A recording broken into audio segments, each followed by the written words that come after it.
Bonjour Olivier, vous êtes instructeur à l'école de pilotage de Brest. Vous nous donnez des précisions sur votre fonction dans cette école?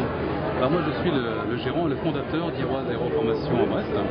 Je suis instructeur depuis une quinzaine d'années et j'ai voulu monter une école avec un modèle pédagogique original, grâce notamment au simulateur de vol qui est derrière nous, qui est la pièce maîtresse, et qui aussi s'intègre dans une vision de développement durable. Là aussi le simulateur contribue beaucoup. Bien sûr, parce qu'il y a moins de consommation, moins d'échappement, etc. Oui, ça fait moins d'heures de vol au global. J'ai cru comprendre que vous aviez aussi une particularité, c'est que vous étiez doté de deux nouveaux avions particulièrement économiques et très formateurs. Oui, voilà, le cahier des charges de l'entreprise, c'est de faire de la pédagogie au meilleur niveau possible, avec des solutions qui soient économiquement viables et qui soient aussi inscrites dans le développement durable. Donc, le simulateur, bien sûr, c'est parfaitement dans cet axe-là, et on a cherché longtemps, on a fini par trouver des avions qui respectent également ce cahier des charges, des avions italiens, avec des petits moteurs de 100 chevaux qui consomment, on va dire, 60% de ce que consommaient les avions de génération précédente. C'est surprenant. Et alors, je vais vous poser quelques questions plus précises. Quel est l'âge de votre plus jeune élève? Le plus jeune élève a 15 ans. 15 ans, et il a le droit de piloter avec un instructeur. Il a eu son brevet de base il y a 2 semaines.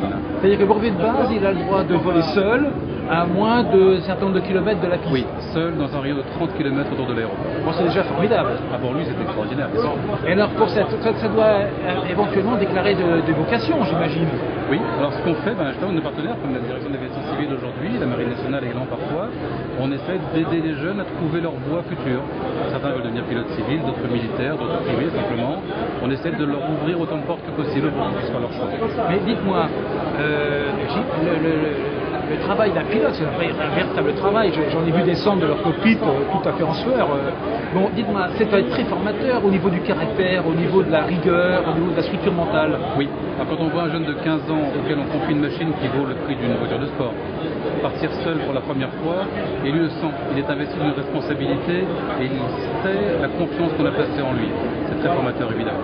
Puis en plus, il y a un code de communication avec les tours de contrôle et les autres avions, donc il y a des règles parfaitement tout est procéduré, cadré. tout est codifié, tout doit s'apprendre. C'est très besogneux. C'est vrai, c'est un travail. Devenir pilote est un travail, le rester en est un autre. Et pour des jeunes de 15 ans qui viennent avec une vision très idéalisée du pilotage, c'est un parcours qui les amène en fait vers l'éducation, aussi autant que vers le pilotage. Oui, je comprends ça. Alors, combien de nouveaux élèves formez-vous par an? Actuellement, l'école est très jeune encore, mais on a une quinzaine d'élèves en stage et on a une moyenne de 20 à 25 personnes par an.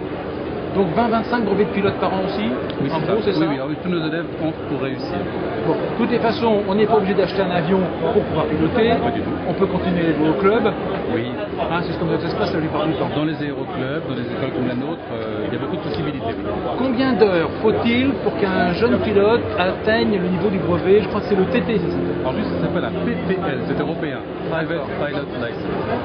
La moyenne des heures de vol pour y arriver chez nous est de 50 heures. 50 heures, c'est pas énorme. Non, c'est pas énorme. C'est 50 peu de temps passé en l'air, d'où l'intérêt d'avoir une salle pédagogique comme celle-ci à côté pour compléter les connaissances. Est-ce que vous avez une anecdote à nous raconter? Ah non, j'en ai pas particulièrement.